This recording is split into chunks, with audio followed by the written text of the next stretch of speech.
This episode is brought to you by DistroKid. When you think about businesses that are selling through the roof, like Aloe or Allbirds, sure, you think about a great product, a cool brand, and great marketing. But an often overlooked secret is actually the businesses behind the business, making selling, and for shoppers, buying, simple. For millions of businesses, that business is Shopify. Nobody does online business better than Shopify.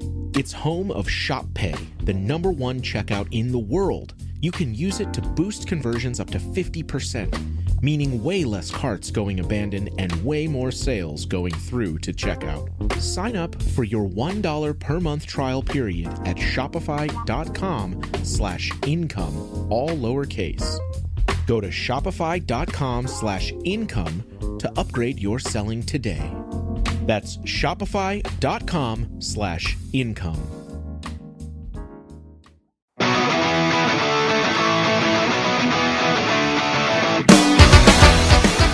Hey, rude boys and rude girls. Today we kick off our month-long lead-up here on Chris DeMakes a Podcast to Less Than Jake's Summer Circus Tour, which is set to launch Saturday, June 7th in Atlanta, Georgia, along with our pals, the Suicide Machines, Fishbone, Bite Me Bambi, and Catbite.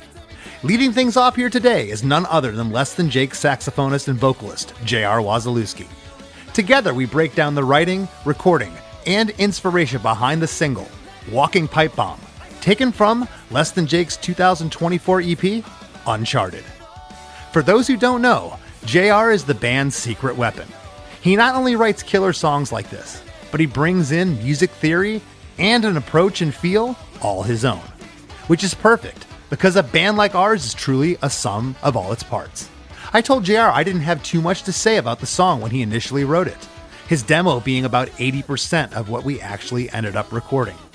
Sometimes you need to know when to step back and let the song guide you, which is precisely what I did. Roger came to the table too, with some really cool lyrical ideas to tie the whole track together. Life is strange. What's it all about? Well, you're just going to have to stay tuned to find out. Hey, hey, have you heard? Chris DeMakes a Podcast. Hey, hey, have you heard? Chris DeMakes a Podcast. Hey, hey, have you heard? Chris DeMakes a Podcast. Hey, hey, have you heard? Chris DeMakes a Podcast.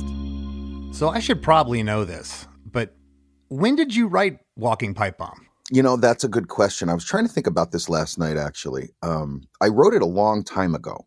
I probably wrote it 2019 or 2020. It's been sitting on a file that I had on my studio for a while. So you wrote this around the time we were working on Silver Linings. Yeah, I probably wrote it a little after we recorded Silver Linings. Like I had written a few songs after. I always tend to write songs after we finish recording for whatever reason. I don't know why. That one had been sitting around for a while. And when we were kicking demos around, I was like, maybe this one I should throw on the pile. Because it was always like I guess we should go backwards before I start saying what it was. I want to throw a couple of things out for everybody listening right now that doesn't know. You, JR, are our secret weapon in the band. That's nice of you to say. No, you are. You actually sing above Roger, even higher vocally. Your songwriting's amazing. You went to the Berklee School of Music. You're the only person in the band, for what it's worth, that can read and write music. Yeah, the only person that was dumb enough to spend $100,000 to go to a music college. Yeah, and still end up with me, right? Yeah, and I could somehow I can read and write music, and I'm still told that I'm an idiot. So yeah. I love it. It's Look great. Across the hall of the bus, and there I am. Great. I love it. But you started, I think I can say this, apprehensively bringing ideas when you first got in the band. You were trying to figure out your role and you stayed back, and I started hearing these songs, and you write songs. It's so interesting. I have a really hard time figuring out what you're playing because JR plays guitar lefty, but he never had a left-handed guitar. So he took a right-handed guitar and turned it upside down. Yeah. Upside down and backwards. Basically. Yeah, it's like playing a game of Twister with your fingers, and I can't figure out the chords. So 2019, you wrote this, and I don't recall hearing it till maybe, around 23. We recorded Uncharted in December of 23. So sometime in 23, when we were gathering demos, is when I heard this song. And I'll tell you, I didn't have much to say about it really, if anything. And I love that sometimes when a song comes in and I can just sit back and know that pretty much everything is there. Really, the only thing I contributed to this song was my low harmony in the choruses that wasn't there. But we have your demo. We're going to be playing a little bit of that here. The demo is almost identical. I haven't listened to the demo in a while. I went back and checked it out. Almost identical to the final track. So again, I didn't have much to add. I'm thinking that this situation is what keeps ruining my motivation. Whoa, it's hard for me to let it go. I hit my limit, another minute, more of this, I might end it. Whoa. It was close, like what we ended up with, which was odd because in a normal sense, when I bring songs, there's a lot of, you and Roger sing a certain way. And so when I first joined the band, it was hard to write songs for Less Than Jake. Not hard, but like I wanted to make sure that I highlighted our strengths rather than just writing a song to throw it out there into the ether to see if it would stick. Knowing what the strengths are of you and Roger as vocalists, the horn section, what we're able to do. Roger's bass playing is a super important part of our sound, and like what he chooses to play, because it's like another melody under, there's like so much melody that's like fighting for space sometimes within, our infrastructure, that it's hard to figure out, it was difficult for me to figure out, coming from one group where, 7 songwriters in Spring Heel Jack, to come to Less Than Jake, where it was like 2 main songwriters and then Vinny writing the majority of the lyrics, and then watching the process of how songs were created, right? Because each band has a different process, like Less Than Jake process isn't the same as the Mighty Mighty Bosstones process. You know what I'm saying? So it's always interesting to see how groups work. So for Less Than Jake, normally how we would do it is come up with, for people who don't know, whoever the initial songwriter is, comes up with the initial demo idea. And so here are the basic, this is the drum track sort of, and this is the guitar track sort of, this is what I'm thinking the melody is sort of, and the lyrics sort of, and maybe there's a horn thing. And it's different levels of completion. Like Roger tends to write fully complete songs. You and I, Chris, tend to write like skeletons, and that's good because then things grow. This particular song, I had a little bit more to it because it had sat around for a while. So I had a little more time to like mess with the lyrics and mess with the melody structures and stuff. And so in a big picture sense, all this song is a ripoff of a Dancehall Crasher song. There's a Dancehall Crasher song called Go that was on their Lockjaw record, came out in 95. And I've always been a huge fan of that song. And if you listen to that song, I'm exposing myself right now. It's basically the same song. I just kind of flipped things around. So the intro, right? Walking Pipe on dun it, dun it, dun it, dun it. If you listen to theirs, it's just a guitar too, but it goes dun, dun, dun, dun, and it's very major.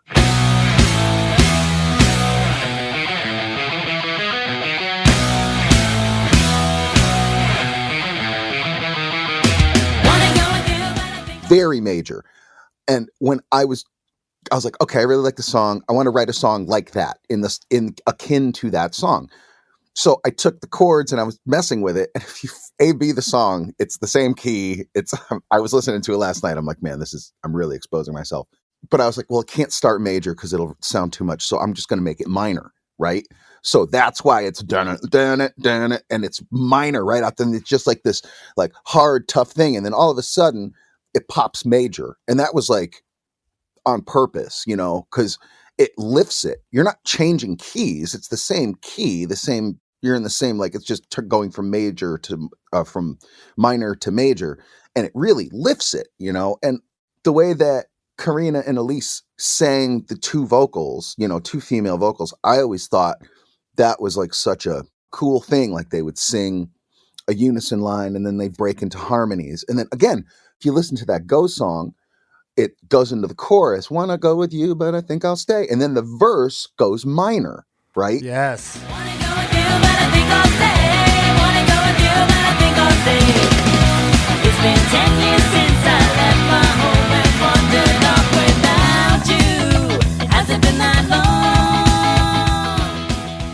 So for us, I was like, okay, we're going to make, again, completely flip it around. So it's like, hey, we're going to make the A section minor, and then we're going to go into this really major verse and chorus, and then back to the minor. So it's just, you're kind of bouncing thoughts, emotions around. And the other thing that's crazy about this song is that 1 minute in, like when you get to the 1 minute mark, it's the start of the second verse. So much happens in the first minute of music of that song. And that was almost on purpose too, that I was just like, I want it to be like this assault for the first minute where people are going to be like, what? Wait a minute. What happened? You know, like I got to go back. A lot just happened. And that's like, again, that's on purpose. I wanted this like full frontal audio assault of everything, you know, and it actually, you know, worked out. Well, I can't wait to get into that because we're going to break it down here in a minute, but I want to stop you there for a quick second. You're kind of blowing my mind about Go, because I extensively broke that song down with Karina on a past episode. So that's pretty amazing. And I want to go back real quick to your guitar playing, because I think having to do open chords because you turn the guitar upside down, your playing tends to be a little more folky, more open chords than something, an approach that Roger and I would take. And I forgot about the demo, the top riff.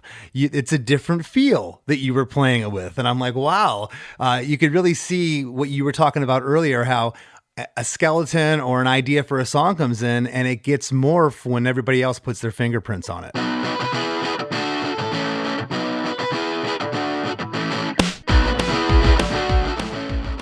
You know, the other thing too, when I listen back to the original, you know, what it was and then like what it became, you know, Roger added a whole bridge section, you know, Buddy added parts to the horn parts, like that whole bridge horn part was his idea that I just built a harmony off of, you know, and then you adding that lower harmony to the chorus, like you know, we always think up.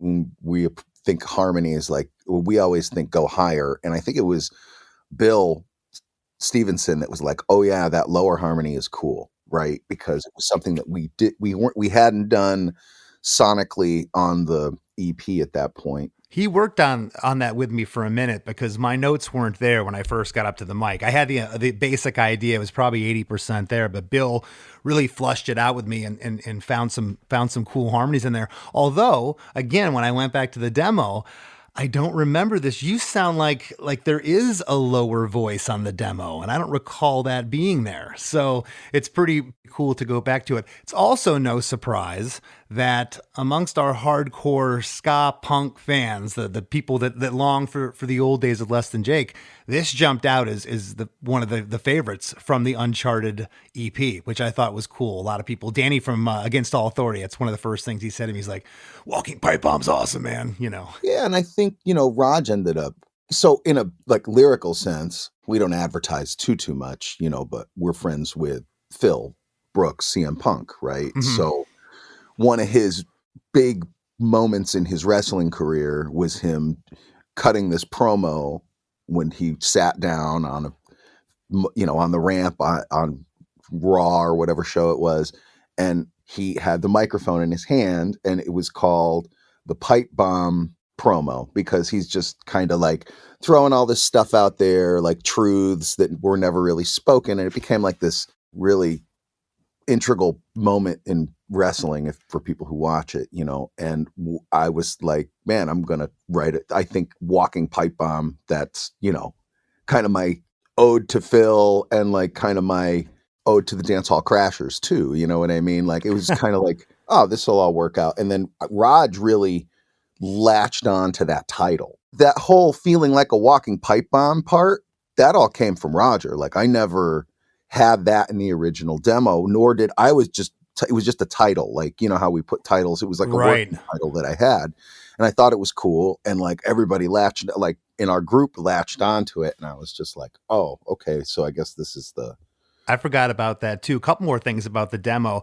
Besides that riff at the top, the feel of that being different, the lyrics and the arrangement is all there. It's 85% there. Besides maybe the walking pipe bomb line and of course the bridge. The second pre-chorus is twice as long on the demo. Yes. For whatever reason it was, and we chopped that down in the final take. I always wanted it to be a little more, right? Like I always thought it should be a little bit more. Cause again, the song's 2 minutes and 45 seconds long. No, and it's weird. It's weird because the demo is only 2:26, and I'm trying to think how we added 15 seconds, which I guess the demo is a little bit slower, but the bridge part and the breakdown part, those were things that didn't exist. You know what I mean? And that certainly extended it.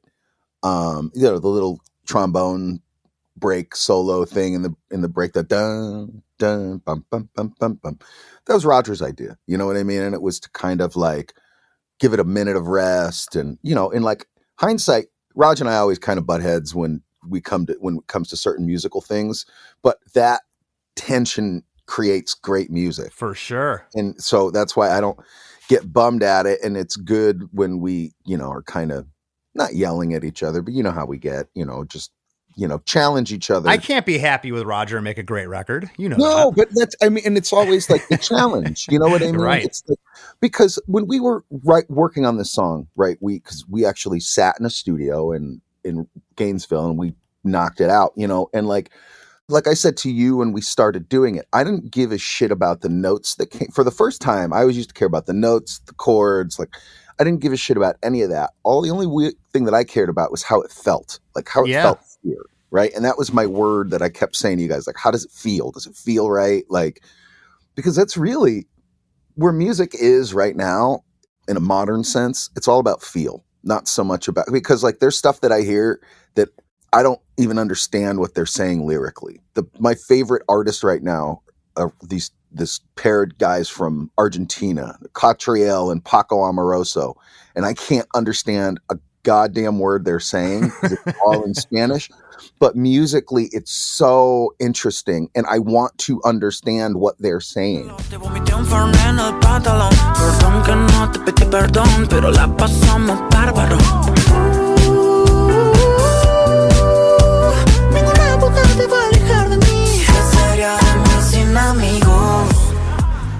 Because the feel is just so it's so enticing, and I want to listen to it more and more and more. And so when it came to this, like in the verses, first time you've ever heard Less Than Jake really put four on a floor, where the kick drum is just going ding, ding, ding, ding. And I remember you specifically saying in rehearsal, you're like, God, this makes me want to like run through a wall, how it makes me feel. And I'm like, yes, then that's why we have to follow that. Oh yeah, there's definitely an urgency with that. And yeah, you're right. We've never really done that kick drum, and that's totally out of the dance clubs. That's where that was bore out of, essentially. And it makes you just want to at least me, as you said, run through a wall. Walking Pipe Bomb was recorded at the Blasting Room, produced by Jason Livermore and Bill Stevenson. It was mixed by Jason Livermore. It's from Less Than Jake's latest EP, the 7-song EP Uncharted, that was released in December of 2024. And Walking Pipe Bomb preceded the actual EP by a couple months. It was released as a single in August of 2024. And this is the lead up to Less Than Jake's Summer Circus. You're the first episode, JR. Great. That's wonderful. Yes. A 1 month lead up. That tour, of course, features Suicide Machines, Fishbone, Catbite, Bite Me Bambi, and of course, us, Less Than Jake. And I want to get in to this track now. It is 2 minutes and 45 seconds. Walking Pipe Bomb, the intro. These big distorted stereo guitars by themselves right off the top, followed by 4 bars of drums, bass, those stereo guitars, and trombone and sax to take us into verse 1. I haven't listened to the song in a minute. I went back and studied it, and Jason and Bill are kind of purists in terms of sound. If we would have done this song, I don't know, 15 years ago, it would have been just maybe one guitar panned off right at the top. And then when the band came in, the stereos would come in, and it's just an assault right off the top, right? And I was thinking about it last night, and because I had to go back and listen to it a little bit. And like in hindsight, if I was to redo the track, maybe that lead guitar would have been tracked out of like a, what do they call it? A cigarette pack speaker. You know what I mean? Yeah. Something, Not like really like, or like out of a telephone or whatever. But like for the way that the song starts, right? I kind of had like American Idiot by Green Day in my brain, right? And so that's kind of like, again, Dance Hall Crashers and Green Day are kind of, they ride the same street to me. They're in the same lane because, that Bay Area, they're all connected. So I was like, so let's make it really tough. It should be big and tough, like right off the bat. And I remember Raj and I kind of bouncing around some ideas, and he had tried to change the feel of it at some point, like when we were practicing, and I was like, no, dude, it's got to be this. In a normal sense, I always say when it comes to guitar playing, I'm not a guitar player, and I trust you and Raj because you guys are both more than adequate guitar players. You guys are excellent guitar players. And I'm like a fucking caveman hammering with one finger or whatever on a guitar. But that I knew again, feel. I was like, this has to feel like, like coming out the gate. Same thing with like Dear Me, right? When we were writing that, it's just, I don't need like some big, feathery thing to intro into the song. I just want to like go, kind of how Descendants, they just go, so. Do you know what else I've found? I've found that idea that you talked about, and that's something I would have done 20 years ago. Hey, let's take this weird little amp, make this small sound so that when the band kicks in, it feels bigger. And that doesn't always work, right? It ends up making the band sound smaller for some reason. So I'm glad it was done this way. Verse 1, it's a double verse. Both our verses are double verses.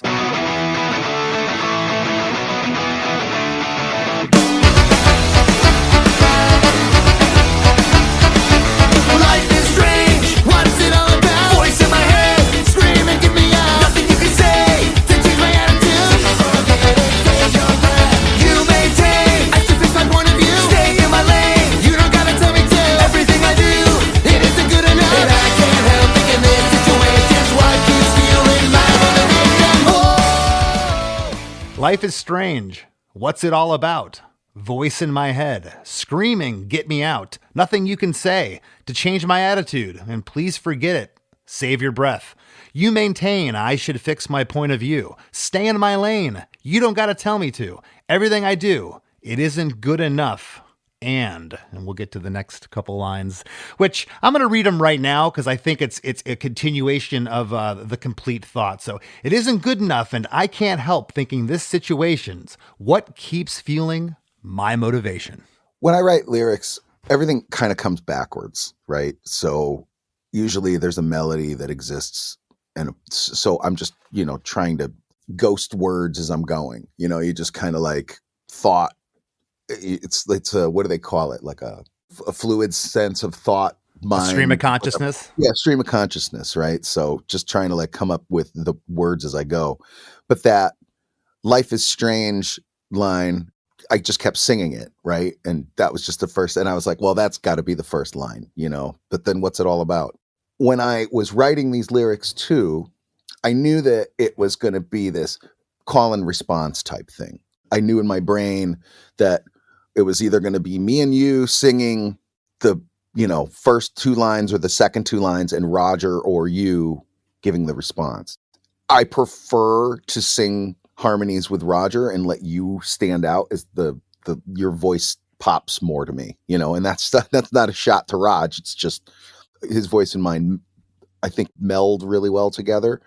You and I sing really well together too, but I think it's like the back and forth. It's just kind of, it works. So yeah, I got the more gruff voice, which is interesting. You the way you just laid that out, because Roger's voice definitely sticks out in situations. But I think that the way you had it laid out, it was the right part. And even when we pull up the demo here and you listen to it, your initial idea, everything's there. And real quick before you move on, I want to say something. And there's how many times have I come to you? You'll bring a demo, even with this song. I was trying to get my lines right because you sing in a different approach. It's a little more soulful. It's a little more behind the beat than I do. I'm a little bit more aggressive there. So it's really cool. I think, again, you gave me the absolute right part. Yeah. Oh, and like I said, for me, it's just, I want to focus on our strengths, right? That's my goal with any song that we do is like, is it something that focuses on our strengths, and is it something that's a little different than what we've done in the past? And even though we've done stuff like this in the past with the different vocals back and forth, you know, it's still something that we've done. It's not completely a new thought. Yeah, well, I'll tell you another thing. When we played Wake and Bake down in Gainesville, this was the second song we played night one. The place exploded. It's a great live song. Even if I don't think you even have to know the song. It just, we kill it. No, and I mean, and that's it, again, it feels like a Less Than Jake song. You know what I mean? And like, it felt to me like this is something that's like a part of our DNA that we needed, that we hadn't like exposed in a minute. And like I said, you know, if somebody's going to do a ska punk song, it might as well be us, and we might as well try to set the bar rather than I'd rather just create a new bar. You know what I'm saying? Like, Right. That's kind of how I looked at it. So Life is Strange, what's it all about? That's the perfect answer to that response. So there's a couple of words and letter like that we took out, you know, Yes. from the lyric to make it sing better. So it should have been, the next line should have been a voice in my head. But like when Raj and I were talking about it, it's just like sing voice in my head. It's, you know, implied that a voice in my head is screaming, get me out. We've all had that moment in time where it's just like, life is strange and we're here for reasons that we don't really know, and everybody's trying to figure out why we're here. But then the moments that we have to live through, like there's always this voice in my head saying, get me out of here. You know what I mean? Like the bad moments and the shitty things that happen. And there's nothing you can say to change my attitude. That is, scientifically speaking, I hate to be a scientist, but scientifically speaking, the hardest thing that you can do is get someone to change their mind. The nature of a human and the makeup of our brains, when you try to change your mind for something that you are really like has embedded in your brain, is almost impossible to do. So please forget it, save your breath, because you're not going to change my mind. You maintain I should fix my point of view is always somebody else saying to you or me, it's always somebody now, it seems, is saying, well, you should think differently and you should change your ways. But I've always been the same. So I stay in my lane. You don't have to tell me to stay in my lane. I'm there. But everything I do isn't good enough. And I can't help thinking this situation is what keeps fueling my motivation. That last line, I can't help thinking this situation is what keeps ruining my motivation. Yes.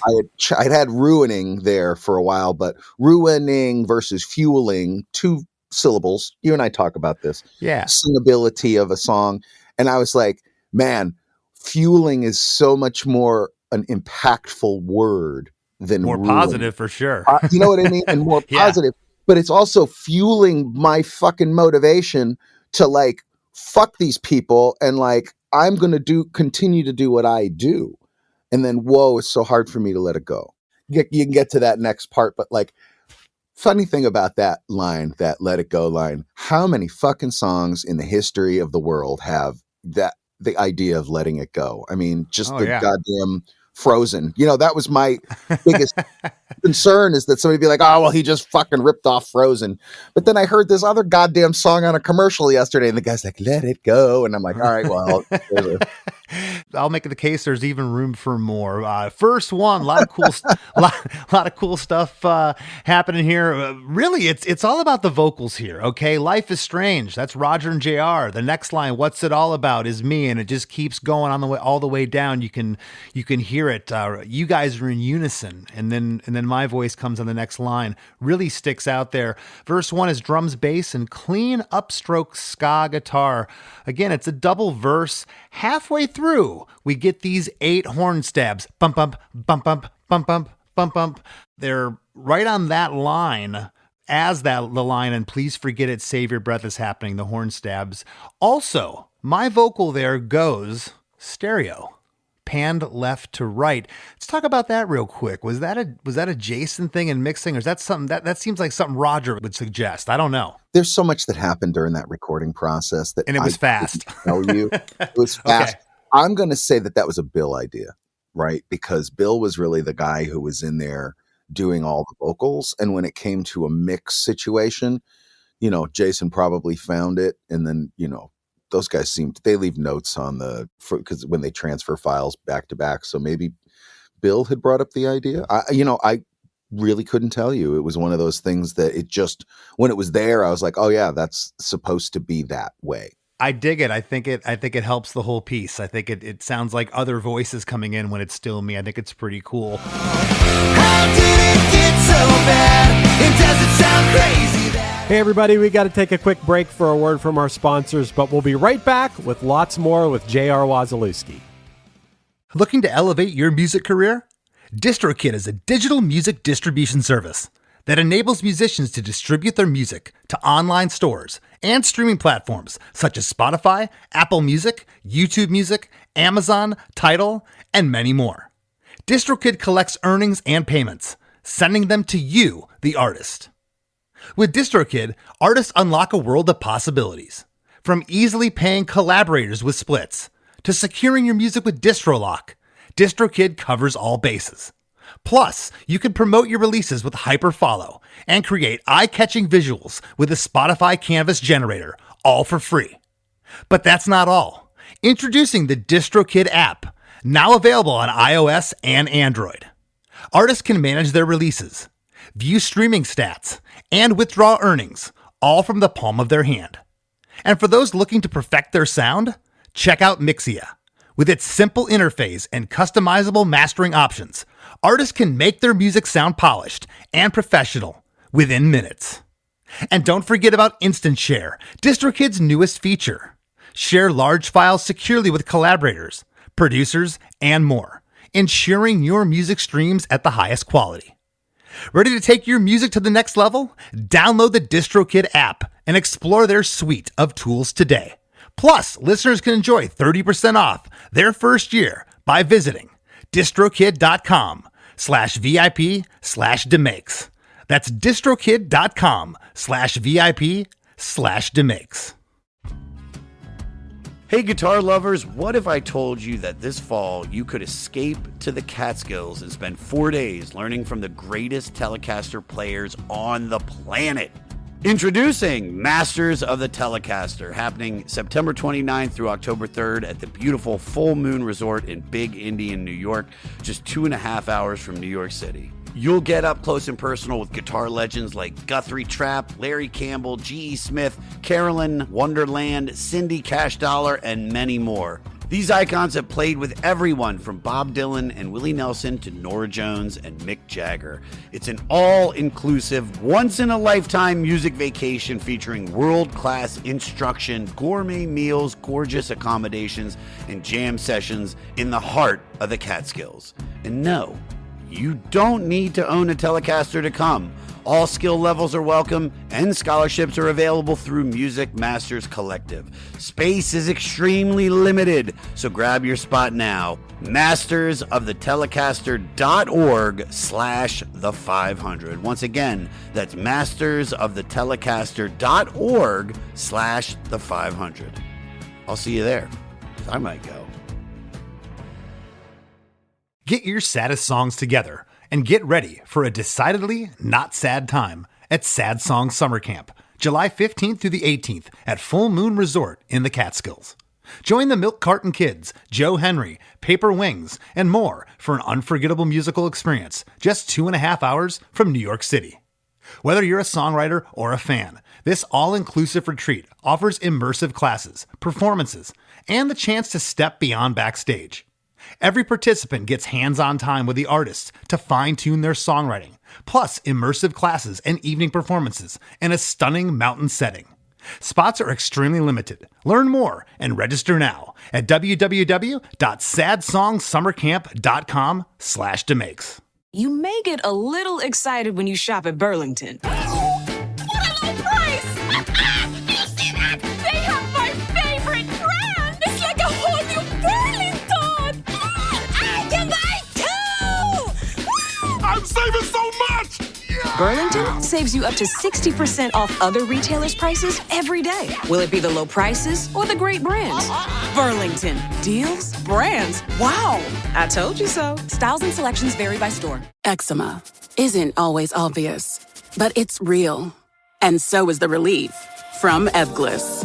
After an initial dosing phase of 16 weeks, about 4 in 10 people taking Ebglyss achieved itch relief and clear or almost clear skin. And most of those people maintain skin that's still more clear at 1 year with monthly dosing. Ebglyss, lebrikizumab LBKZ, a 250 milligram per 2 milliliter injection, is a prescription medicine used to treat adults and children 12 years of age and older who weigh at least 88 pounds or 40 kilograms with moderate to severe eczema, also called atopic dermatitis, that is not well controlled with prescription therapies used on the skin or topicals, or who cannot use topical therapies. Ebglyss can be used with or without topical corticosteroids. Don't use if you're allergic to Ebglyss. Allergic reactions can occur that can be severe. Eye problems can occur. Tell your doctor if you have new or worsening eye problems. You should not receive a live vaccine when treated with Ebglyss. Before starting Ebglyss, tell your doctor if you have a parasitic infection. Searching for real relief? Ask your doctor about Ebglyss and visit ebglyss.lilly.com or call 1-800-LILY-RX or 1-800-545-5979. Out here, there's no one way of doing things. No unwritten rules. And no shortage of adventure. Because out here, the only requirement is having fun. Bank of America invites kids 6 to 18 to golf with us. For a limited time, sign them up for a free 1-year membership, giving them access to discounted tee times at thousands of courses. Learn more at bankofamerica.com/golf with us. What would you like the power to do? Bank of America. Restrictions apply. See BofA.com/golf with us for complete details. Copyright 2025 Bank of America Corporation. Hey everyone, Chris DeMakes here. And I've got some exciting news. Chris DeMakes a Podcast is now on Patreon. Your support is what keeps this show going, allowing us to bring you deep dives into amazing songs from incredible artists every week. When you join our Patreon at chrisdemakes.com, you'll get instant access to hundreds of episodes of The After Party, our weekly bonus show where producer Chris Fafalius and I talk music history, trivia, tour stories, classic albums, and whatever else comes to mind. Plus, you'll get early ad-free episodes of Chris DeMakes a Podcast, unedited video versions of each episode, and, of course, a brand new episode of The After Party every single week. If our show brings you a little joy, help us keep it going strong for just a couple bucks a month at chrisdemakes.com. Not ready to commit? No problem. You can sign up for a free membership while you decide. Thanks so much, everyone, and I hope to see you all at The After Party. Dear me, I'm not content. All these years. And now, back to the show. And I can't help thinking this situation's what keeps fueling my motivation. I'm calling this the pre-chorus because we're going to get that same line later in the song. My lead vocal gets panned again left and right here, and the horns come in with more of a horn part than the stabs that happen halfway through the verse. And pre-chorus 1 launches us right into chorus 1, which, man, you said it a second ago, and I was surprised at this. We're already at the chorus at 30 seconds. A lot has happened, but this song's fast, too. Yeah, well, that's why I said it just kind of like, it's like a roller coaster. Like literally it's out the chute and you got to just keep up with it. And like, again, on purpose. My thought is just like, I want the listener to be overwhelmed kind of at the top. You know what I mean? Because then when so much happens at once, like, I don't know how other people consume music, but when something grabs me, I go back and I listen to that song like 5 times in a row. Like sometimes within the first 30 seconds, I'm like, wait, what? And I have to go back to the beginning and like. Do you know what I recall now when we were rehearsing this? I said to you, and I didn't say it to like bum you out or offend. I just initially, when we were rehearsing this as a band, I went, is this chorus too happy and flowery for the rest of this? Because you're just getting pummeled for the first 29 seconds. And then it goes and you said, no, that's what it's supposed to be. That's the idea. And I kind of backed off at that point, and you were right. We get the three voices here, some of which are doubled or may be doubled in this chorus. It's just thick with voices. Drums, bass, stereo guitars, and an octave guitar are also present here. I can't remember if I played the octave on this one or Roger did.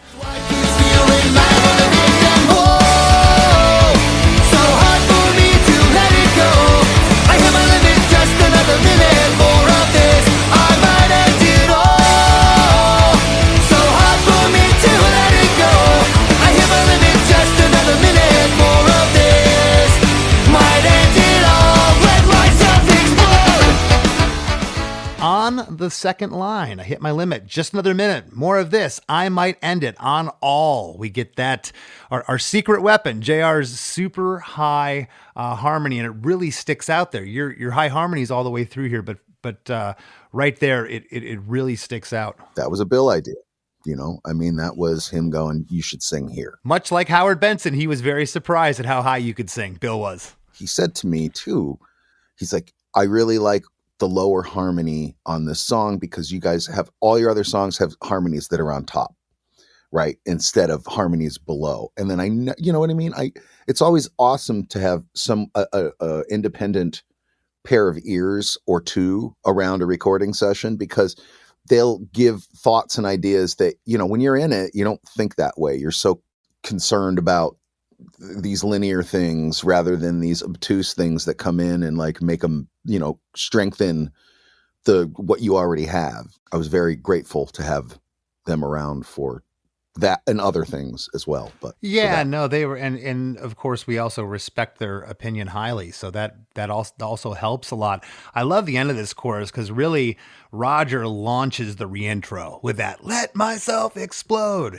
And again, that was a Raj addition to the thing because it was like, because I was like whoa, so hard for me to let it go. I hit my limit. Just another minute.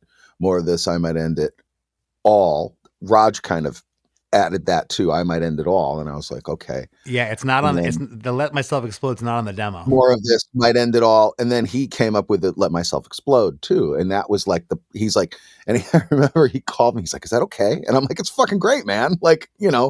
It's those moments where when I write songs, there's I'll get to a point and then it's like that last line where I'm just like, ooh, what's the thing that ties it together? Right? Like where's the bow here? You know what I mean? And then it's like, sometimes I'll come up with 10 different things for that line. And then I'll look to one of you guys and be like, what is this? Is this good? And then, like I said, because 5 brains are better than one. And then when you kind of wrestle it around, that just made the most sense. And like I said, it really brought the room together. You know what I mean? It really kind of tied up the song for me where I was just like, okay, now I know where we are, because then we go into this next verse. And again, by the time you get to the top of the second verse, you're only a minute into the song. Right. And you had an intro, a verse, a pre-chorus, a full chorus, and then you're going into seriously.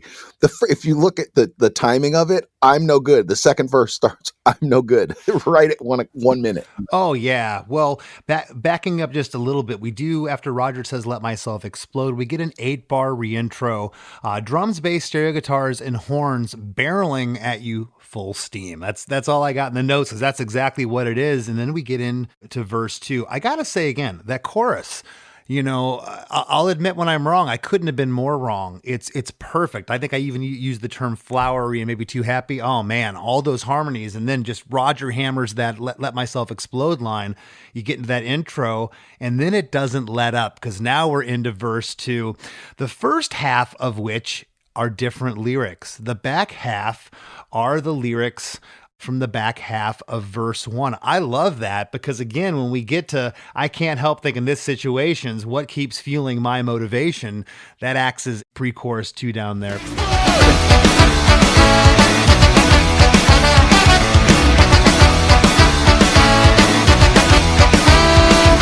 I'm no good at showing gratitude. You just to get along till someone started you down that path. You're never coming back.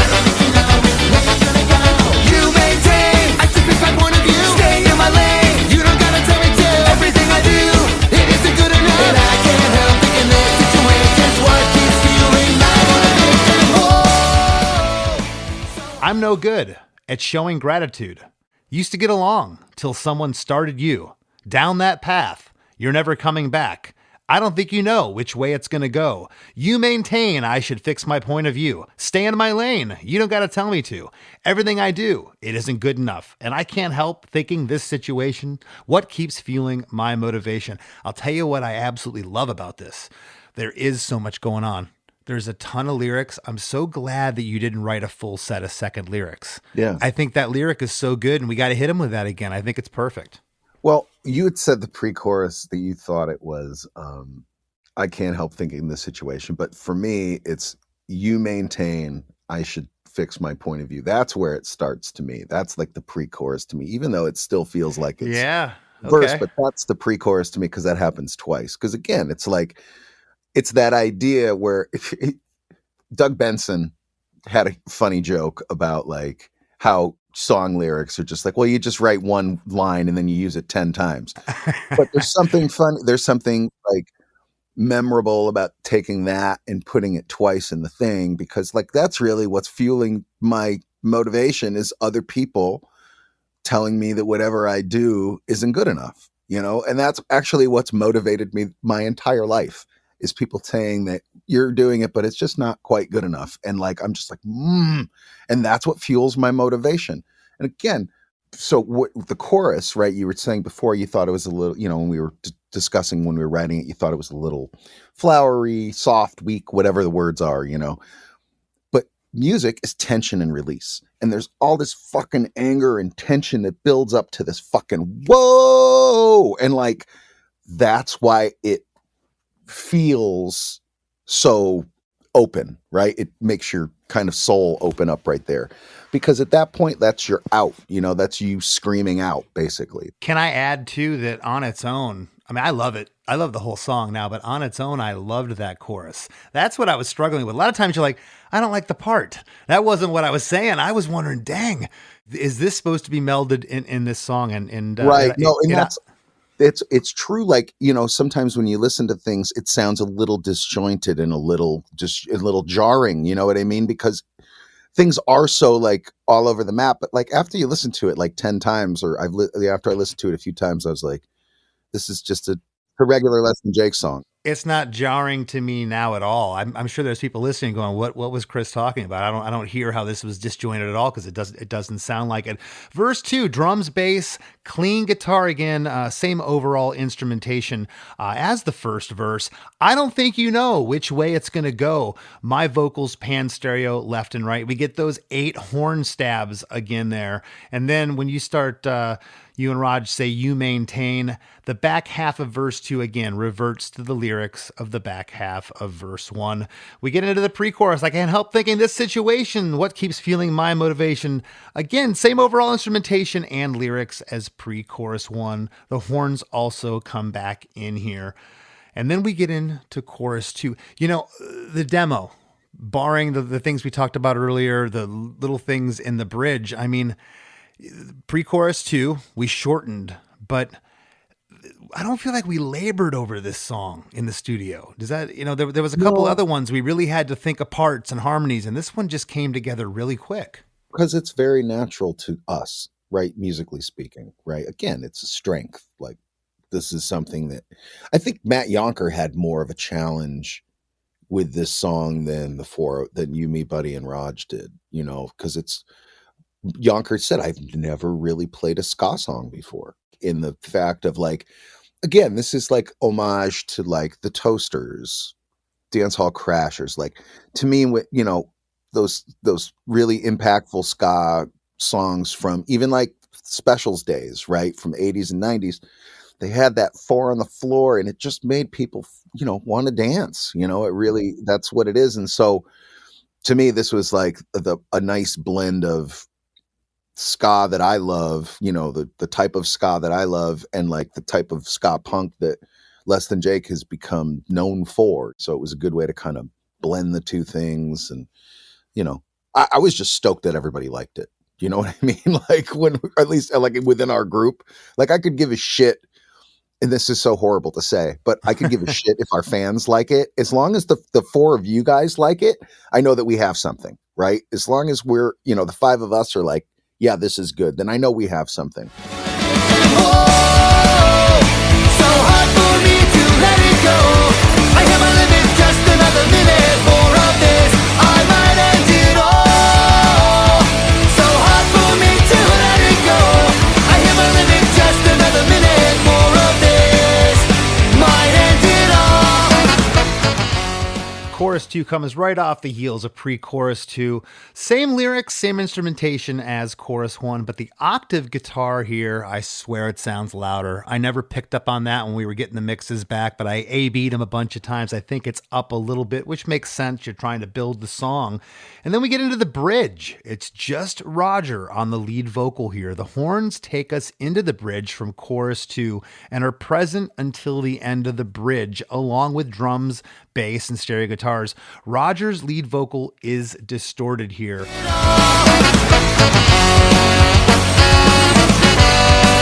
like a walking pipe bomb for so long, but you already know. Feeling like a walking pipe bomb for so long, but you already know. Feeling like a walking pipe bomb for so long, but you already know. Feeling like a walking pipe bomb for so long, but you already know. That was all Raj. Musically, the bridge was him. Lyrically, that was where he picked up, and he was like, we're going to use the walking pipe bomb thing. The lyric, like, I never thought of that being used as a lyric. It was just the words that I used that summed up what I was feeling about, when you read the lyrics, it's just fucking, I'm a walking pipe bomb, and he was the one who was like, he said, is that cool? And I'm like, I think it's cool, and like, again, it's one of those things where you do something or somebody does something that you wouldn't do or is unexpected to you, and where you feel uncomfortable, right? Internally, when I have that uncomfortable feeling, it's hard for me to fight my initial wanting to kill it versus letting it live and see what it becomes, because I've learned over the years that sometimes when I want to kill something, I just should shut my mouth, because oftentimes it's that weird thing that makes the song stand out and, really gives it a lot of support. So with this particular thing, I was like, I didn't feel weird about it at all. I was just kind of like, yeah, that makes sense. The end of the bridge here, when Roger says, but you already know, we get 6 full band hits. Dun, dun, dun, dun, dun, dun. On the 7th hit, we come into what is essentially chorus 3 from the bridge. It's just drums, kick drum and cymbal hits with clean guitar and an overdriven guitar, with the horns now playing the vocal melody here. Was that my idea, your idea, buddies? I thought that maybe I had suggested that at some point. Was it Raj? Could be you, could be Raj. I think it's cool, though. We haven't done that in a minute. Yeah, I mean, but it was one of those things where this was one of those things, too, that I was like, why is this here? But then like I said, after you step back from it for a second, I was like, oh, yeah. And so I didn't want it to be Buddy just alone. And so on the recording, you can hear it. It's there. I doubled his trombone part on the piano that was in the studio. Because I was like, it just sounds like just his trombone sounded a little, I would never say weak, because it never sounds weak, but it just sounded lonely. There needed to be a little bit of a support going on there too. So I was just like, I'm going to go play the piano to it. And God bless Andrew, who was the second engineer on this whole thing. He entertained me, and he was like, oh yeah, that actually sounds pretty good. So that's awesome. Well, the back half of chorus 3 here, the breakdown, I should say, the horns play the melody, and then the very next part, Raj says, I hit my limit, can't take a minute, more of this. And then we get in to the tag chorus.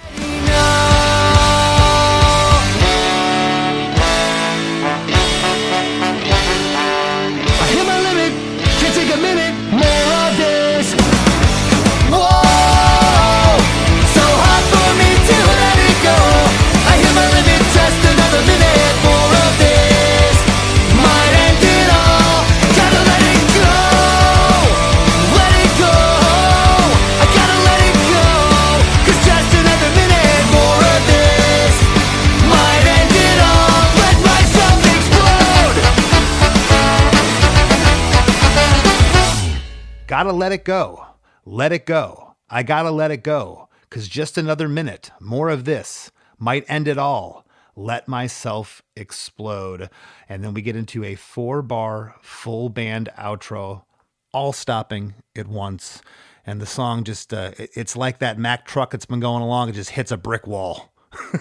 It starts like it stops, you know, and Yeah. it's sudden. Everything is really sudden. And like, for our purposes, I think it's good. For maybe other bands, maybe it wouldn't be so good. But for our purposes, yeah, I think it's good. I want to say we played the song off the cuff. Was it in Europe or something last year, or on the US run we did? And then the next time we played it, I mentioned a little bit ago when we played Wake and Bake a few weeks ago, and wow. I just thought the response was great, and I think it's a great opening song. And this one's definitely getting thrown in the hat for me for opening the Summer Circus tour. I think it is a fun song that people can dance to, right? So like I said, that's all I ever thought about when we were, writing the song, is like, people dance to this? Are they going to have fun to it, listening to it? And when we played it live, I was like, oh, okay, people like it. Well, typically this is where I ask people to plug their current projects or what they're doing, but my suitcase is going the same place yours is the next couple of months. So I know where this guy is going to be. Thank you for writing this song. I think it's awesome. I'm glad we got to discuss it today and have this be the first episode in our month-long lead up to the Summer Circus tour with Suicide Machines, Fishbone, Catbite, and Bite Me Bambi. 2 different legs.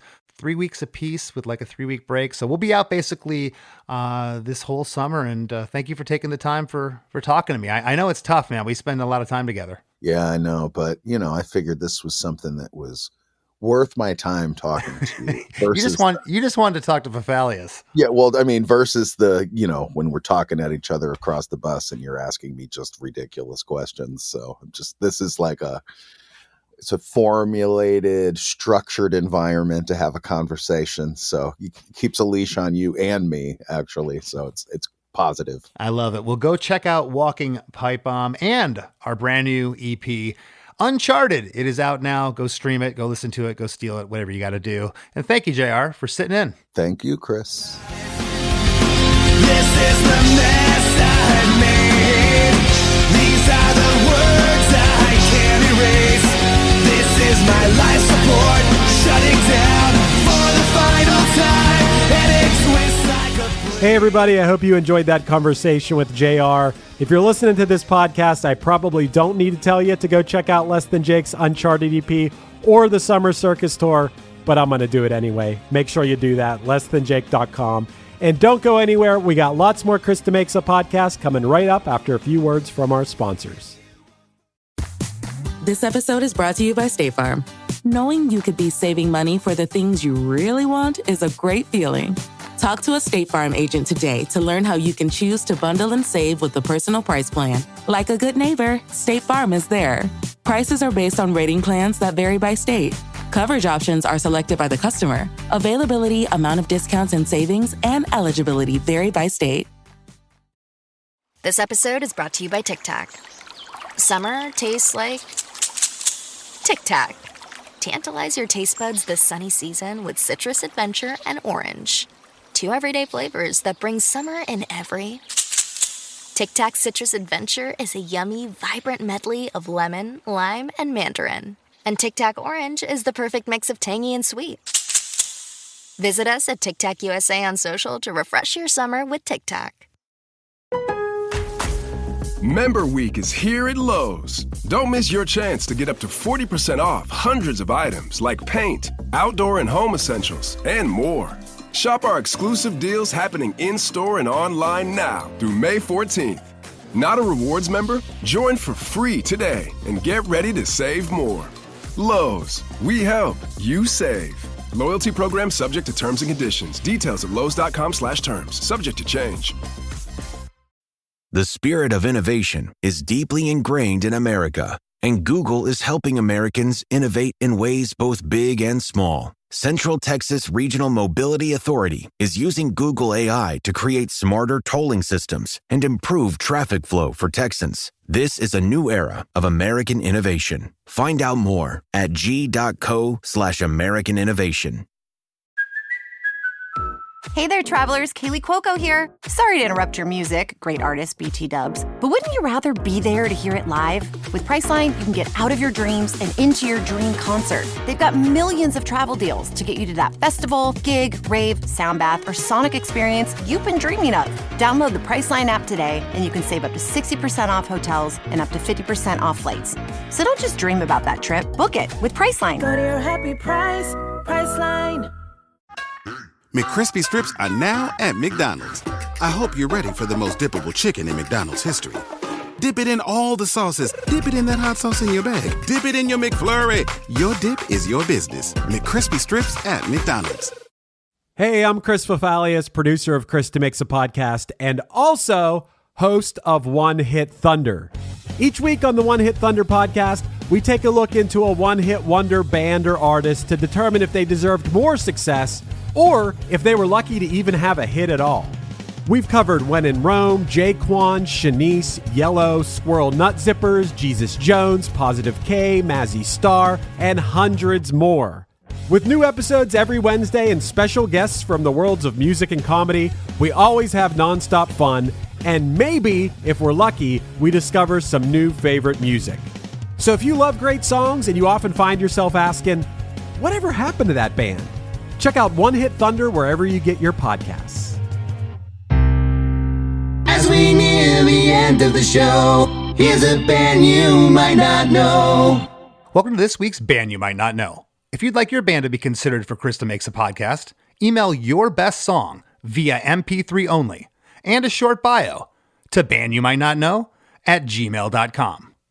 This week's featured artist is New Jersey pop punk band Get the Net. What started off as a pop punk solo project has now become a trio of 40-something-year-old dads who are still trying to live the dream when they can, fitted in between the craziness of work, kids, and everything else. The band consists of Ryan Rachelson on guitar and vocals, Kyle Burnett on drums, and Brian O'Halloran on the bass. And Ryan's 7-year-old son, Isaac, drew the cover art. Pretty cool. Here's a snippet of their song, Not the Way. Staring at the clock just to go home and do it over again. Not the way, not the way, not the way. Not the way, not the way, not the way, not the way. Not the way, not the way, not the way. Not the way, not the way, not the way, not the way. The Wrap with Chris and Chris. So, Chris, did you prepare for this episode differently than you normally would? Or did you try to get in the same headspace and state of mind when you're diving into the song? Because you were there for the creation of this song. So I just wondered how you approached this one. Yeah, no, and I played on the track, and I was there since pretty much the inception of the song. I think I had one foot in both both scenarios you just laid out. It was a little bit of both. I wanted to give it its due diligence, but I kind of knew everything. But I wanted to make sure I didn't forget anything. I mentioned that octave in chorus too. Seems a little louder to me. I never noticed that before, but for the most part, I knew where I was going when I got in the driver's seat. That's what I was going to ask you is, in breaking this song down, did you notice anything, be it a little part or something in the mix or something that before you prepared for this episode you wouldn't have picked up on? Not really. I think I was more struck by the mostly similarities, but the subtle differences in the demo. JR's feel. Again, that's my hardest part with his songs. Rarely has Roger ever brought something to me where I'm like, I don't know how to put my spin on this. And if it is, I'm like, Raj, I can't sing that high. We're either going to move the key or this is in your range, those types of things. With JR, I referenced how his guitar playing and just he's a little more folky, and just the way he plays chords, he has a different feel. It comes from a little more at times reggae, ska, soulful thing, whereas Roger and I are kind of a little more, punk rock or full bore. So there was those things, but it was interesting. It was it's when you have somebody that you weren't there, you didn't write the song, you had nothing to do with. I feel like I don't know. This was definitely kind of an out of body experience. Right. You talked about guitar playing. I can't imagine turning a guitar over and playing upside down and backwards. To this day, I try to figure out what he's playing, and sometimes he'll stick in these weird notes and I'm like, I try to replicate it with a bar chord or an open chord myself. I'm like, what are you playing? And he's like, oh, I put this B minor in there. Chris, you guys are a big band. You have endorsements. Would you get the guy a left-handed guitar to put on the bus or something? Just get him a Squire or something. It doesn't matter. Get him something. Do you know what's funny? He can't play a left-handed guitar. Oh. He can't. Weird. Yeah, I don't think Chris Rowe can either. Chris Rowe plays upside down. That is weird. It reminds me, Chris, I grew up playing hockey. And, it's expensive to play hockey. And I was in middle school, 6th grade, and our team needed a goalie. And I bought like the older kids' old equipment, and it was for a left-handed goalie. So I play to this day. If I play goalie, I play like as if I'm left-handed. I catch with my right hand. It reminds me of that. Chris, JR brought up that he's not necessarily, he's an amazing musician, but he's not necessarily a great guitar player. But you don't need to be to write a great song, especially when you have people around you, when you can trust your bandmates to elevate the basic idea. Sure, we've talked about it before. When you say that, it brings up the Dee Snider episode. He'll tell you straight up, I don't even know how to play a G or a D chord, but he hears the orchestrations in his head, and JR has a little bit of both. Maybe he's not the most technically proficient guitar player, but the ideas they more than get across. Right. He said it's all about the feel, and I feel that, Chris. It doesn't matter. To me, it doesn't matter necessarily what's being sung. I think about music I love, like Bon Iver and Bjork and stuff, where a lot of times I'm not even paying attention to the lyric at first. It's just more about how the overall vibe and feel of the song makes me feel. And I think that's interesting that JR brought that up when you guys got into that. And also, speaking of the way a song makes you feel, this song, Walking Pipebomb, stylistically, it feels very Less Than Jake. It feels like when I hear this, even though it's a newer song in your catalog, I get I mean this in a positive way, a nostalgic feeling around me when I hear this song, like instantaneously. Sometimes it takes 20 years to have these like memories rush back and these feelings go over you. With this song, it was sort of instant in a good way, if that makes sense. Yeah, thanks for sharing that. I appreciate it because I kind of feel the same way. I mentioned when we played in Gainesville that just went off. I think this song is, at least, from Less Than Jake's standpoint, if you like our band, it's instantaneous. And man, it exploded. It's in the vying for opening up the Summer Circus tour. Yeah, and I like your band, Chris. Did you know that? I do. I like your band too, Chris. Jeez. Thanks, man. That's why I was on your street team as a teenager. I'm going to be on the Punchline Street team in 2025. Dude, I got to tell you, your summer tour is coming up, the Summer Circus tour. How did you come up with the theme of the tour, the Summer Circus? Where'd that come from? Every agent wants a name for a tour now. They want to brand it. It has to be branded. And our agent was hammering us, and a bunch of ideas were flying around. And, I want to say that we maybe even did a tour years ago that had circus in it or something. We've done so many, but JR came up with it, and we thought it was cool because a circus is just a crazy event. You don't know what you're going to see, and we're going to make it really fun for the fans this summer. We're going to have some people come on stage and maybe don some outfits and be part of the on-stage circus. Of course, we're going to be out with Suicide Machines and Fishbone, which both of those camps are a complete circus all the time, and I mean that in the most loving of ways. Catbite and Bite Me Bambi are going to round out the bill.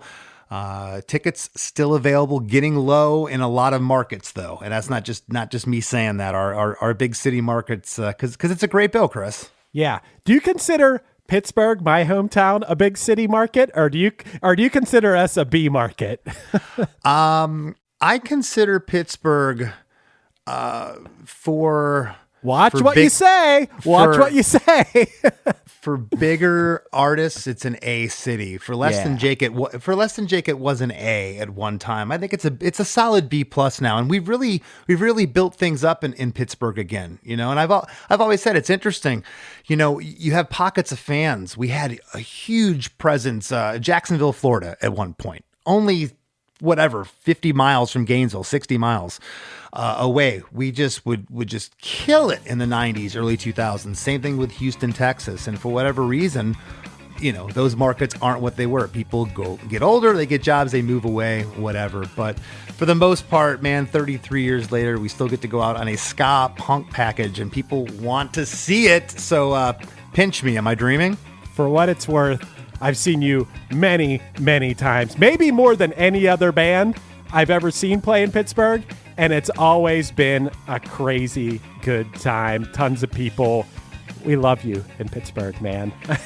Right on. I feel like I'm really sucking up to you, and I don't really need to do that. and next time I'm in Pittsburgh, I'm going to go to Primanti's. Yeah, there you go. Yep. Maybe you and I can go together this time. Go get a nice sandwich. Well, listen, Summer Circus tickets still available. lessthanjake.com/shows.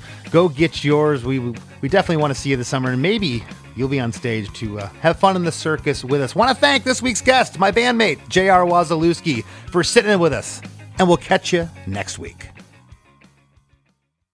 Hey, friends. Have you been loving Krista Makes a Podcast? Well, spread the love by leaving a 5-star review on Apple Podcasts and Spotify. Don't hesitate to share what you enjoy about the show in an actual written review on Apple Podcasts. Not only does it help more people discover us, but we often read reviews in the wrap segment of the show. It's a quick, cost-free way to support us and takes just a minute of your time. Your reviews mean the world to us and help us keep the podcast thriving. Thank you for being a listener, and thank you for being a friend.